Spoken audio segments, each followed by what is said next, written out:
আমাদের সমাজে মনে আছে কি নাই? যে মিলাদের মধ্যে দাঁড়ালে বসাতে চায়, আছে কি নাই? তারা কি আবু জাহেল? তারা কি তারা কি আবু জাহেল? ওই হাবিব বিন মালিক যখন দাঁড়িয়ে যাবে, হাবিব বিন মালিককে কাপড়ের মধ্যে ধরে টান দিয়ে বসাতে চায়। কেননা যেই জায়গার মধ্যে বাদশাহ দাঁড়িয়ে যাবে, ওই জায়গার মধ্যে প্রজারা আর বসে থাকতে পারে না। হাদিসের মধ্যে আসছে আবু জাহেল দাঁড়াতে চাইছিল না, তবে হাদিসের মধ্যে আসছে সাথে সঙ্গে সাথে ছিল। সকলে তাকিয়ে দেখে আবু জাহেলের কান এইভাবে টানা। কান কি? কান কি? এইভাবে টানা। কিভাবে? এইভাবে টানা। একজন লোক আইসে আমার কান টান দেয়, এইভাবে হবে না? কিভাবে হবে? এইভাবে বসছিল হবে। ওই সকল লোক থাকিয়ে দেখে আবু জাহেলের কান দুইটা টান দিয়া ধরা। আমার নবী বলে ওই সময় ফেরেশতারা আইসা ওই আবু জাহেলকে কান দিয়ে দইরা দইরা টান দিতেছে। কাকে? আবু জাহেলকে। কাকে? আবু জাহেল কান দিয়া দিয়ে দাঁড় করাইছে। কাকে? আবু জাহেলকে। দাঁড়িয়ে গিয়েছে। দাঁড়িয়ে যখন যাইবেন আবু জাহেল ওনার জামা ধরে টান দিয়ে বসাতে চায়। কি চায়? টান দিয়ে বসাতে চায়। কিন্তু হাবিব বিন মালিকের ভিতরের মধ্যে এমন একটা এসকেট চলে আসছে, ওই আবু জাহেল হাতটা ঝাড়া দিয়ে ফেলে দিয়ে হাবিব বিন মালিক দাঁড়িয়ে গিয়েছে। গতকালকের আগের দিন আমাদের ফজলুল পাগলা, যাকে বলা হয় মুক্তিযোদ্ধা ফজলুর রহমান, উনি ওই বক্তব্য দেওয়ার পরে গন্ডগোল লাগে গিয়েছে। স্পিকার দাঁড়িয়ে গিয়েছে। কি করছে? স্পিকার দাঁড়িয়ে গিয়েছে। দাঁড়িয়ে যাওয়ার পরে স্পিকার লাস্টে শেষে বলেছে যেই জায়গার মধ্যে স্পিকার দাঁড়িয়ে যাবে ওই জায়গার মধ্যে আপনার কোনো কথা চলে না। কি চলে না? বাংলাদেশের আইন কিসের আইন? স্পিকার যখন দাঁড়িয়ে যাবে তখন আর কথা বলা যাবে না। একটা সিংহাসন করলো, একটা সিংহাসন স্বর্ণের আর একটা সিংহাসন রূপা। স্বর্ণের সিংহাসনে বসানো হাবিব বিন মালিককে, আবার যে রূপের কাজের সিংহাসন ছিল ওইটার মধ্যে বসিয়েছে আবু জাহেলকে। কাকে? আবু জাহেলকে বসিয়েছে। হাবিব বিন মালিক রাদিয়াল্লাহু তাআলা আনহু তিনি কি করলেন? তিনি যখন মক্কার মধ্যে আসলেন, তিনার সাথে 1200 উট গাজী সৈন্য নিয়ে আসলেন। 1200 হাজার। কত? 1200 হাজার। 1200 না, 1200 তো হাজার। 1200 হাজার উট সৈন্যবাহিনী নিয়ে তিনি কি করলেন? তিনি মক্কার মধ্যে আগমন করলেন। আগমন করার পরে তারা ওই হাবিব বিন মালিককে তারা স্বাগতম জানিয়ে তারা ওই তাদের মজলিসের মধ্যে নিয়ে আসলো।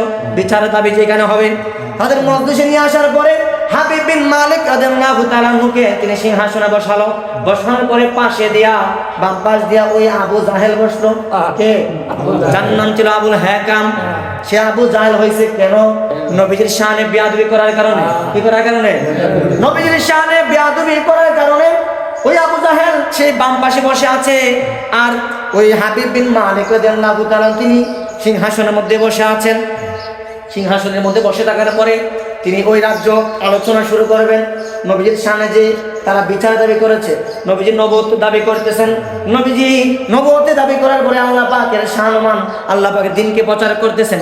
তাদের ধর্মের মধ্যে আঘাত আসছে, এই জন্য তারা হাবিব বিন মালিককে ডাইকে আনার পরে হাবিব বিন মালিককে বসানোর পরে ওই হাবিব বিন মালিক রাদিয়াল্লাহু তাআলা আনহুকে তারা বলল যে ও হাবিব বিন মালিক, ও বাদশা, আমাদের কাছে একজন আসছে যে মোহাম্মদ, আমরা তাকে মোহাম্মদ ডাকতাম, তাকে আল আমিন লকব দিতাম, তাকে সবকিছু করতাম। আজকে সে কি করলো? সে আমাদের ওই ধর্মের মধ্যে আঘাত আনছে। নাউজুবিল্লাহ বলি। আঘাত আমাদের ধর্মের মধ্যে আনছে। তারা এইভাবে বলতে লাগলো। হাবিব বিন মালিক রাদিয়াল্লাহু তাআলা আনহু নাইকা বলে, ও দুনিয়ার মানুষ তোমরা শোনো রে। ও দুনিয়ার মানুষ তোমরা শোনো, আমার নবী কেমন নবী তোমরা জানো না। হাবিব বিন মালিক নাইকা বলে, যিনি নবী দাবি করেছেন তিনার সম্পর্কে আমি কিছু জানতে চাই আপনাদের কাছে। কাদের কাছ থেকে? ওই কাফের মুশরিকের কাছ থেকে। কে জানতে চাইছে? হাবিব বিন মালিক নাইকা বলে, ও দুনিয়ার মানুষ, আমি আজকে তোমাদের কাছ থেকে, কাফের মুশরিক সম্প্রদায়, আজকে তোমাদের কাছ থেকে আমি হাবিব বিন মালিক ওই নবীর সম্পর্কে জানতে চাই যেই নবী ইসলামের দাওয়াত দিতেছেন ওই নবীর সম্পর্কে আমরা জানতে চাই। আমি তোমাদের কাছ থেকে জানতে চাই, যেহেতু আমি এই এলাকার সন্তান নয়, এই এলাকার বাদশা নয়, আমি ইয়ামেন দেশের বাদশা, আমি ওই দেশ থেকে তোমাদের আহ্বানে এখানে আসছি। আমি জানতে চাই তোমাদের কাছ থেকে ওই নবী কেমন ছিলেন। তখন ওই মক্কাবাসী কুফারবাসী যারা আছে তারা বলতে লাগলো, এক এক করে দাঁড়িয়ে বলতে লাগলো যে উনি নবী ছিলেন একজন সত্যবাদী নবী। সুবহানাল্লাহ বলে। কে বলতে লাগলো? কাফের মুশরিকরা দাঁড়িয়ে বলতে লাগলো। হাবিব বিন মালিক বলেন বৈশা বলো। না বৈশা বলতে পারবো না। কেন না? ওনার নাম শুনলে আমরা শ্রদ্ধার সাথে স্মরণ করতে মনে হয়, শ্রদ্ধার সাথে দাঁড়াতে মনে হয়। আমরা বসে বলতে পারবো না, আমরা দাঁড়ায় বলতে হবে। হাবিব বিন মালিকের ভিতরে একটা বিশ্বাস চলে আসছে, যে নবীর নাম শুনলেই মহাব্বত চলে আসে, ওই নবী কোনো বন্ড নবী হতে পারে না, ওই নবী সত্যি সত্যি নবী হবে। সুবহানাল্লাহ। হাবিব বিন মালিক রাদিয়াল্লাহু তাআলা আনহু তিনি এই কথা যখন বললেন, ওই কাফির মুশরিক সম্প্রদায় দাঁড়িয়ে দাঁড়িয়ে বলতেছে, আমরা 40 বছর, কয় বছর? নবীজির নবুয়ত, নবীজির নবী আগে থেকে নবী, তবে 40 বছর পর, তো 40 বছর পরে নবীজির নবুয়ত প্রকাশ হয়েছে। সুবহানাল্লাহ বলে। নবীজির যখন 40 বছর পর্যন্ত তাদের সাথে চলাফেরা উঠা বসা হয়েছে, আমার নবীকে তারা সত্যবাদী বলে স্বীকৃতি দিয়েছিল। সুবহানাল্লাহ বলে। আমার নবীকে তারা সত্যবাদী স্বীকৃতি দিয়েছে, নবীকে আল আমিন লকব দিয়েছে। সুবহানাল্লাহ। আল আমিন লকব দেয় মুসলিম নয় কাফেরগণ, এমন আখলাকে বড়া ছিল আমার নবীর জীবন। সুবহানাল্লাহ। আল আমিন লকব দিয়েছে কাফের মুশরিক সম্প্রদায়, কোন সাহাবাই কেরাম দেন নাই। সুবহানাল্লাহ বলেন। তারা বলতে লাগলো তিনি সত্যবাদী, কোনদিন আমানতের কিয়ানত করেন নাই, কোনদিন মিথ্যা কথা বলেন নাই। 40 বছর পর্যন্ত কোনদিন তিনি মিথ্যা কথা বলেন নাই, কোনদিন তিনি আমানতের কিয়ানত করে নাই। আমরা যদি এক তোলা স্বর্ণ দিয়ে রাখি আসছি, 40 বছর পরেও যদি আমি সেই স্বর্ণটা চেয়েছি, আমরা সেই স্বর্ণ সেইভাবে পেয়েছি। সুবহানাল্লাহ। নবীজির কাছে তারা যেইভাবে যেই টাকা রাখতো, আগে তো ব্যাংক ব্যালেন্স ছিল না, নবীকে বিশ্বাস করে সবাই রাখতো। নবীকে সবাই বিশ্বাস করতো আগে থেকে। সুবহানাল্লাহ। নবী সাল্লাল্লাহু আলাইহি সাল্লাম বলতে লাগলো তারা যে তিনি সত্য নবী, তিনি সত্য কথা বলতেন, কোনো সময় মিথ্যা কথা বলেন নাই। হাবিব বিন মালিক যখন এই কথা শুনলেন, শোনার পরে ওই পাশে যে আবু জাহেল বসা আছে, আবু জাহেলকে বলল যে জিনাকে আমি দেখি নাই, তার বিষয়ে আমি কিভাবে আমি ফায়সালা দেব, ফায়সালা দিতে পারি, তিনি যদি ওই জায়গার মধ্যে আসেন। সুবহানাল্লাহ। হাবিব বিন মালিক রাদিয়াল্লাহু তাআলা আনহু আমার নবীর কাছে একটা চিঠি মুবারক লিখলেন। সুবহানাল্লাহ। নবীর কাছে একটি চিঠি মুবারক লিখলেন, নবীকে বলতে লাগলেন, ওগো নবী, আমি আপনাকে দেখি নাই, আপনি নবুয়ত দাবি করেছেন, ওই নবুয়ত সত্য প্রচার যদি হয়, সত্য যদি আপনি নবী হয় থাকেন, দয়া করে মায়া করে আমার কাছে একটু আসবেন। সুবহানাল্লাহ। কি করে বলছে? দয়া করে মায়া করে।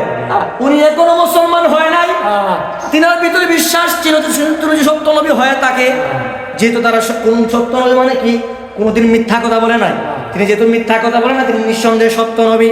ওই কথা বলার পরে নবীর কাছে চিঠি লিখলেন, তখন নবী আপনি সত্য নবী আমি জানি, তবে আপনি সত্যতা প্রচার করার জন্য, প্রকাশ করার জন্য নবী একটু মেহেরবানি দয়া করে আপনি আমার কাছে একটু দয়া করে আসবেন। সুবহানাল্লাহ।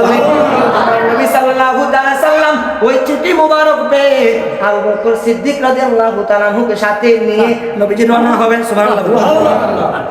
আবু বকর সিদ্দিক রাদিয়াল্লাহু তাআলা ডাইকে বলে, ইয়া রাসূলুল্লাহ, ওই হাবিব বিন মালিককে দেখার জন্য হাজার হাজার মানুষ মক্কা থেকে মদিনায় চলে গেছে, মক্কার মধ্যে চলে আসছে, বিভিন্ন এলাকা থেকে নবীকে ওই হাবিব বিন মালিক রাজাকে, বাদশাকে দেখার জন্য চলে আসছে। ইয়া রাসূলুল্লাহ, আমরা তো 2 জন মাত্র, আমার নবী বলেন আমরা 2 জন নয়, আমার সাথে আমার আল্লাহ আছে। সুবহানাল্লাহ। 12,000 সৈন্যের কোনো পাওয়ার নাই, আমার আল্লাহর যে পাওয়ার আছে। সুবহানাল্লাহ। যে আমার সাথে আমার আল্লাহ পাক রব্বুল আলামিন আছেন, আমরা এখানে চলো আমরা যাই। ওই হাবিব বিন মালিক রাদিয়াল্লাহু তাআলা আনহুর দরবারের মধ্যে যখন যাবেন, যাওয়ার পরে হাবিব বিন মালিক তাকিয়ে দেখে চন্দ্রের সূর্য থেকে আমার দয়াল নবীর চেহারা মুবারক আর উজ্জ্বল চমকাইতে আছে। হাবিব বিন মালিক রাদিয়াল্লাহু তাআলা আনহু তাকিয়ে দেখেন পাশ থেকে একজন লোক আসতেছে, সাথে আরেকজন লোক। ওনার পাশে যে লোক ছিল, ওনার চেহারা থেকেও চন্দ্রের মতো আলো উজ্জ্বল চেহারা ঝিলমিল করতেছে। সুবহানাল্লাহ। সাথে কে ছিল? আবু বকর সিদ্দিক রাদিয়াল্লাহু তাআলা আনহু। আবু বকর সিদ্দিক এবং নবী যখন আসলেন, সমস্ত মানুষ দাঁড়িয়ে যাবে, হাবিব বিন মালিকও দাঁড়িয়ে যাইতেছে। সুবহানাল্লাহ। হাবিব বিন মালিক মুসলমান হন নাই, কি হন নাই? মুসলমান হন নাই। নবীকে দেখে তিনার ভিতরে বিশ্বাস চলে, নিঃসন্দেহে তিনি সত্য নবী। তিনি কি করলেন? দাঁড়িয়ে গিয়েছেন। দাঁড়িয়ে যখন যাইবেন, আবু জাহেল ওনার জামা ধরে টান দিয়ে বসাতে চায়। কি চায়? টান দিয়ে বসাতে চায়। কিন্তু হাবিব বিন মালিকের ভিতরের মধ্যে এমন একটা এসকে চলে আসছে, ওই আবু জাহেল হাতটা জানা দিয়ে ফেলে দিয়ে হাবিব বিন মালিক দাঁড়িয়ে গিয়েছে। সুবহানাল্লাহ। আমাদের সমাজে মনে আছে কি নাই? যে মিলাদের মধ্যে দাঁড়ালে বসাতে চায়, আছে কি নাই? তারা কি আবু জাহেল? তারা কি? তারা কি আবু জাহেল?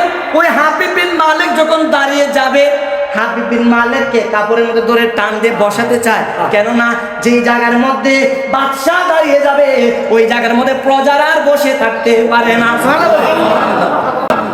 গতকালকের আগের দিন আমাদের ফজলুর পাগলা, যাকে বলা হয় মুক্তিযোদ্ধা ফজলুর রহমান, উনি ওই বক্তব্য দেওয়ার পরে গন্ডগোল লাগে গিয়েছে, স্পিকার দাঁড়িয়ে গিয়েছে। কি করছে? স্পিকার দাঁড়িয়ে গিয়েছে। দাঁড়িয়ে যাওয়ার পরে স্পিকার লাস্টে শেষে বলেছে, যেই জায়গার মধ্যে স্পিকার দাঁড়িয়ে যাবে ওই জায়গার মধ্যে আপনার কোনো কথা চলে না। কি চলে না? বাংলাদেশের আইন কিসের আইন? স্পিকার যখন দাঁড়িয়ে যাবে তখন আর কথা বলা যাবে না। অর্থাৎ তিনি তো ওই মজলিসের মধ্যে সভাপতি, ওনার পরে কোনো আর কেউ নাই।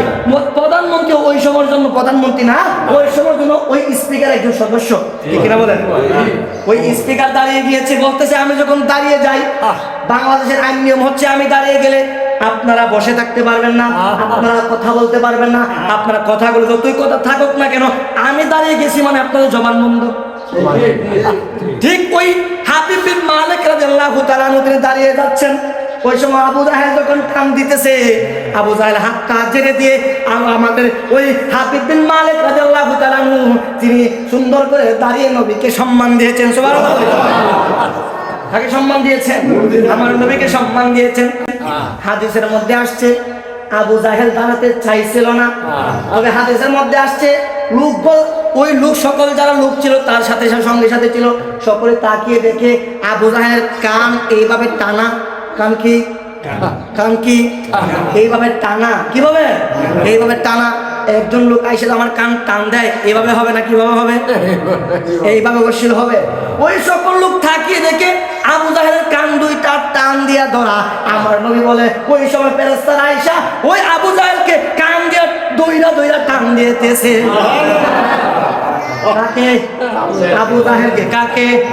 আবু জাহেল কান দিয়া দিয়ে দাঁড় করাইছে। কাকে? আবু জাহেলকে। আবু জাহেলকে দাঁড় করিয়ে ফেলেছে। যখন বাদশাহ হাবিব বিন মালিক দাঁড়িয়ে গিয়েছে, আবু জাহেল দাঁড়ায় না। গরিমা, অহংকার, তার ভিতরের মধ্যে অহংকার ঢুকে গেছে। আজকে আমাদের সমাজে অহংকার মানুষ আছে কি নাই? অহংকার মানুষ না, অহংকার মৌলবী আছে কি নাই? তার নবীর সামনে দাঁড়াতে চায় না। আমাদের এলাকায় আছে কি নাই? আপনার এলাকায় আছে কি নাই? আছে, তারা দাঁড়াতে চায় না। তারা হলো আবু জাহেল। তাদেরকে আমার আল্লাহ কাল কিয়ামতের ময়দানে তাদের কানের মধ্যে ধরে ধরে এমন ভাবে শিকল ঢুকায় টান দিয়ে দাঁড় করাবে। আল্লাহু আকবার।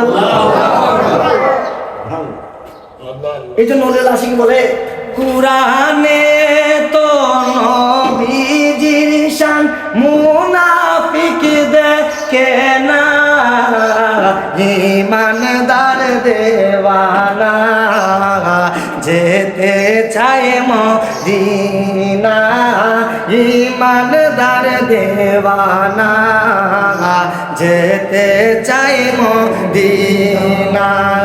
কুরআনে তো নবীজির শান মুনাফিক দেখে না, ঈমানদার দেওয়ানা যেতে চায় মদিনা, ঈমানদার দেওয়ানা যেতে চায় মদিনা। 60 টাকা মারা সিরাজ মনির কুরআনে ঘোষণা, আকাশের চাঁদ দু টুকরা করেন এই নবীজির মুজেজা। সুবহানাল্লাহ বলি। আমার নবীজি আকাশের চাঁদকে দ্বিখণ্ড করেছেন। সুবহানাল্লাহ বলি। ওই হাবিব বিন মালিক রাদিয়াল্লাহু তাআলা যখন দাঁড়িয়ে গিয়েছে, দেখে আমার নবী আসতেছে। আমার নবী আসার পরে হাবিব বিন মালিক রাদিয়াল্লাহু তাআলা সরে গিয়েছেন। সরে গিয়ে আমার নবীকে ওই স্বর্ণের সিংহাসনের মধ্যে বসায়েছেন। সুবহানাল্লাহ।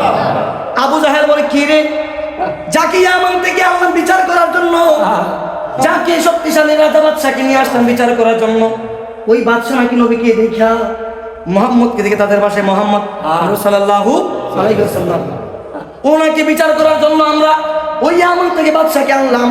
ওই বাদশা দেখা যায় ওনাকে দেখে দাঁড়িয়ে গিয়েছে। কাহিনী কি, ব্যাপার কি? ওই বাদশার মন রাগ হয়ে গিয়েছে। ওই যে আবু জাহেলের ভিতর জলে বলে চারকার হয়ে গিয়েছে, নবীর জন্য দাঁড়িয়ে গিয়েছে। ওই হাবিব বিন মালিক রাদিয়াল্লাহু তাআলা নবীকে বসালেন। ওই চেয়ারের মধ্যে, যে চেয়ারের মধ্যে হাবিব বিন মালিক বসা ছিলেন, ওইটা কিসের চেয়ার? চেয়ার ছিল কিসের চেয়ার? স্বর্ণের চেয়ারের মধ্যে আমার নবীকে বসে আছেন। আর পাশে যে চেয়ারটা ছিল রূপার চেয়ার, ওই চেয়ারকে আবু জাহলকে তুলে আবু বকর সিদ্দিককে বসে আছেন। নবীজির প্রধানমন্ত্রী আবু বকর সিদ্দিক রাদিয়াল্লাহু তাআলা আবু জাহল মূর্খের দলকে লাথি দিয়ে সরিয়ে দিয়ে আমার নবীর সাহাবী আবু বকর সিদ্দিক রাদিয়াল্লাহু তাআলা ওই চেয়ারের মধ্যে বসে আছে। সুবহানাল্লাহ। সবাই অবাক হয়ে গিয়েছে। 12,000 সৈন্য, আবার ওই মক্কার মধ্যে যত কাফের মুশরিক ছিল সবাই তো আসছে। নবীর বিচার করবো, কার বিচার করবো? নাউজুবিল্লাহ বলে নবীর বিচার করবে। সকল মানুষ চলে আসছে, এক জায়গায় জড়ো হয়েছে। হাবিব বিন মালিক দাঁড়িয়ে গিয়েছে, সবাই দাঁড়িয়ে গিয়েছে। হাবিব বিন মালিক রাদিয়াল্লাহু তাআলা আনহু নবীকে ওই চেয়ারের মধ্যে বসালেন, চেয়ার মোবারকে বসালেন। বসানোর পরে হাবিব বিন মালিক আইসা বলে, ইয়া রাসূলুল্লাহ, আমি কোনো কিছু বলবো না, তবে দুইটা প্রশ্ন করব। দুইটা প্রশ্ন। প্রশ্নটা হচ্ছে, আপনি যদি নবী হন, যদি সত্য নবী হন, তাহলে আপনার ভিতরের মধ্যে মুজিজা থাকবে, মুজিজা থাকবে। আপনি সত্য নবী, আমি তাদের কাছ থেকে শুনেছি আপনি কোনোদিন 40 বছর পর্যন্ত কোনো মিথ্যা কথা বলেন নাই, আমার তো কিয়ামত করে নাই। ওইটাই তো প্রমাণ হয়ে যাচ্ছে আপনি সত্য নবী। তারপরেও আমি হাবিব বিন মালিকের মনের মধ্যে একটা প্রশ্ন আছে। প্রশ্ন হচ্ছে, আপনি যদি সত্য নবী হয়ে থাকেন, আপনার মধ্যে মুজিজা থাকবে, আপনার মধ্যে মুজিজা থাকবে। ওই কেমন মুজিজা? আমার হাবিব বিন মালিক রাদিয়াল্লাহু তাআলা বলেন যে, আপনি একটু মুজিজা দেখান। কাকে? নবীকে বলতেছে, ওগো নবী, আপনি একটু মুজিজা দেখান, আপনি সত্য নবী হয়ে থাকেন। আমার নবী ডাইকা কয়, ও হাবিব বিন মালিক, আমি মুজিজা দেখাবো না, তুমি যা দেখতে চাইবা আমি নবী তা দেখিয়ে দেব। সুবহানাল্লাহ। আগে বলতেছেন হাবিব বিন মালিককে, ওরে হাবিব বিন মালিক, আমি নবী মুজিজা দেখালে বলবা আমি নবী দেখিয়েছি, আমি নবী দেখাবো না, তোমরা কি দেখতে চাও তাই বলো। আজকে আমি নবীজি ওই 12,000 সৈন্যের সামনে আমি নবীজি আজকে মুজিজা দেখিয়ে দিব। সুবহানাল্লাহ। হাবিব বিন মালিক কে বলেন মুজিজা দেখতে চাই। কেমন মুজিজা? বলে, সূর্যকে আপনি, চন্দ্রকে আপনি ইশারা দিবেন, সূর্যকে আপনি ডুবিয়ে দিবেন, ডুবিয়ে দেওয়ার পরে চন্দ্র কোন জায়গায় আছে, চাঁদ কোন জায়গায় আছে আমরা জানি না, আপনি চাঁদ কোথা থেকে আনবেন তাও আমরা জানি না। ওই সূর্যকে ডুবিয়ে দিবেন এবং কি চাঁদ যে আছে চাঁদকে আবার ওই সামনের মধ্যে আনবেন। সুবহানাল্লাহ বলি। শুধু সামনের মধ্যে আনলে হবে না। ওই হাবিব বিন মালিক বলতে লাগলো, উরিদু আন তাকিসু শামস। সুবহানাল্লাহ বলি। ওই বলতেছে যে আপনি ওই চন্দ্রকে, সূর্যকে ডুবিয়ে দিবেন, চন্দ্রকে চাঁদকে আপনি আমাদের সামনে দেখিয়েবেন। আমার নবী সাল্লাল্লাহু তাআলা সাল্লাম বলে, আর কি দেখতে চাও? বুঝি ওই চাঁদকে আপনি দ্বিখণ্ড করবেন। দুই খণ্ড করবেন। বুঝি আর কি দেখতে চাও? দেখতে চাও আপনি দ্বিখণ্ড করে আপনি একটা দ্বিখণ্ডকে পাহাড়ের মধ্যে আনবেন। পাহাড়ের মধ্যে আনার পরে ওই চাঁদের তালিকা সাক্ষী আমরা নিব আপনি যে সত্য নবী। কাল থেকে নিব, চাঁদের তালিকা নেবে। যখন এই কথা বললো, আমার নবী সাল্লাল্লাহু আলাইহি ওয়াসাল্লাম বললেন, তোমার 2 নম্বর প্রশ্ন কি? 2 নম্বর প্রশ্ন হচ্ছে, আমার মনের মধ্যে একটা দুঃখ আছে, এই দুঃখটা আমি বলবো না, আপনি বলতে হবে। হাবিব বিন মালিকের মনে কি দুঃখ? আমার নবী ওইটা দিয়ে প্রমাণ হয়ে যায় আমার নবী গায়েব জানে কি জানে না? জানে কি জানে না? আমার নবী জানেন গায়েব, তো নবী জানে না, গায়েব হক্কানি ওলি আল্লাহও জানে।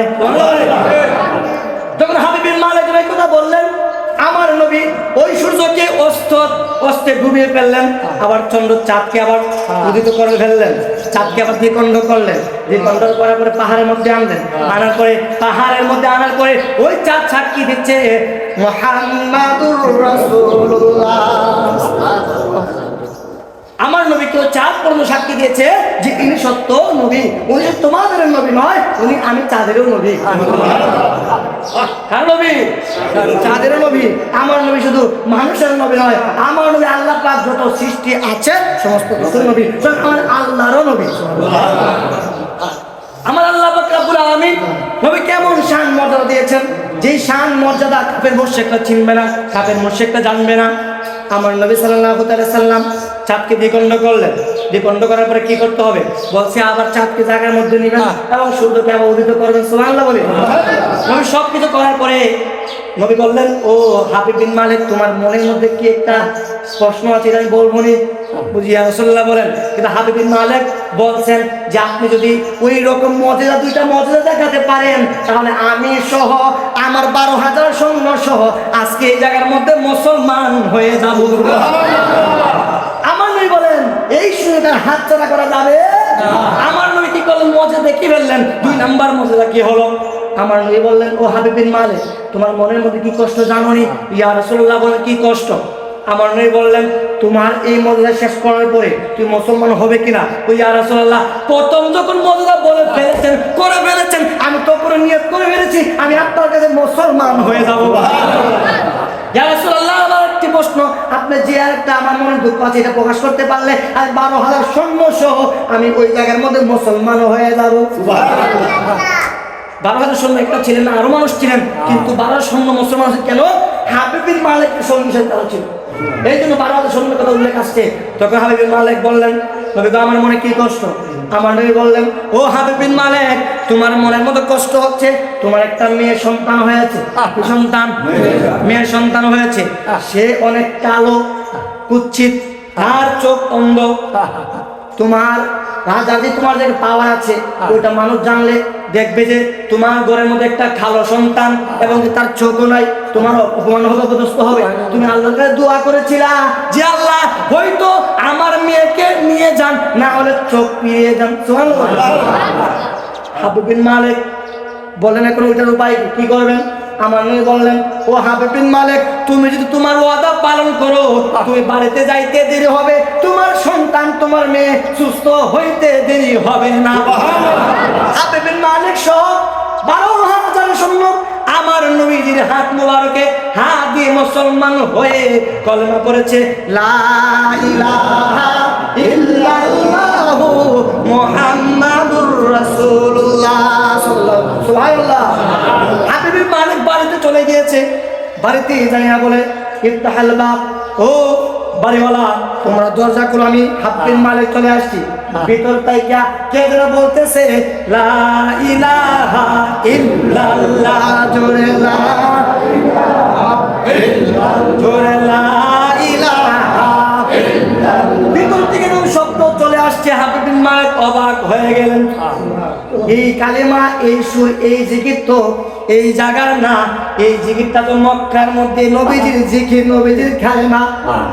লা ইলাহা ইল্লাল্লাহ মুহাম্মাদুর রাসূলুল্লাহ, এই কালেমা তো ওই মক্কার নবীজির কালেমা। এখানে তো আসার কোনো কথা না। আমি তো মাত্র মুসলমান হয়ে এখানে আসছি। ভিতর থেকে আওয়াজ কিসের আসলো? খুলে দরজা খুলে দেওয়ার পরে দেখে একটা রূপসী কন্যা, অল্প বয়সী কন্যা, ওই হাবিব বিন মালিকের কন্যার যে বয়স, সেম বয়স, ওই কন্যা দরজা খুলে ফেলেছে। সুবহানাল্লাহ। হাবিব বিন মালিক ডাইকা বলে, কিরে মা, তুমি কে? তুমি কে? হাবিব বিন মালিকের মেয়ে ডাইকা বলে, বাবা তুমি আমাকে চিনতে পারো নাই? আমি তো আপনার মেয়ে, আমি তো আপনার মেয়ে। হাবিব বিন মালিক বলে, না না, আমার মেয়ে তো এরকম ছিল না, আমার মেয়ে কালো ছিল, আমার মেয়ের চোখ অন্ধ ছিল, আমার মেয়ে তুমি হতে পারো না। আমার মেয়ের যে চেহারা ছিল, ওই চেহারা তো তোমার মধ্যে নাই, তুমি আমার মেয়ে দাবি করো কিসের জন্য? বুঝলো হাবিব বিন মালিক, বাবা আমার শুনেন, গতকাল রাত্রে কি হয়েছে জানেননি? কি হয়েছে রে মা? বুঝে একটা ঘটনা হয়ে গিয়েছে। কি ঘটনা? আপনি যখন চলে গিয়েছেন মক্কার মধ্যে, গতকাল রাত্রে একজন লোক আসছিল, সুবহানাল্লাহ, একদম চাঁদের চাইতে সুন্দর, এমন সুন্দর আমি এই গোটা দুনিয়ায়, আমার এই ইয়ামান দেশের মধ্যে আমি আর কোন দেখি নাই। আয়েশা বলে, ও মেয়ে, তুমি যদি বাঁচতে চাও, তুমি যদি জাহান্নাম থেকে বাঁচতে চাও, তুমি আমার কালেমা পড়ো। কালেমা পড়তে দেরি হবে, তোমার চোখ ভালো হইতে দেরি হবে না, তোমার শরীর সুন্দর হইতে দেরি হবে না। হাবিব বিন মালিকের মেয়ে বলে, যে যখন আমি কলেমা পড়লাম, কলেমা পড়তে দেরি হয়েছে, আমি তাকিয়ে দেখি আমার যে কালো কুচ্ছিত চেহারা ছিল, ওই চেহারা আস্তে আস্তে সুন্দর হয়ে যাচ্ছে। আমার নবী জানে কি জানে না? আমার নবী সব জায়গায় থাকতে পারে কি পারে না? পারে। ওই হাবিব বিন মালিক সহ প্রত্যেক ওনার পরিবার মুসলমান হয়ে গেছে। সুবহানাল্লাহ।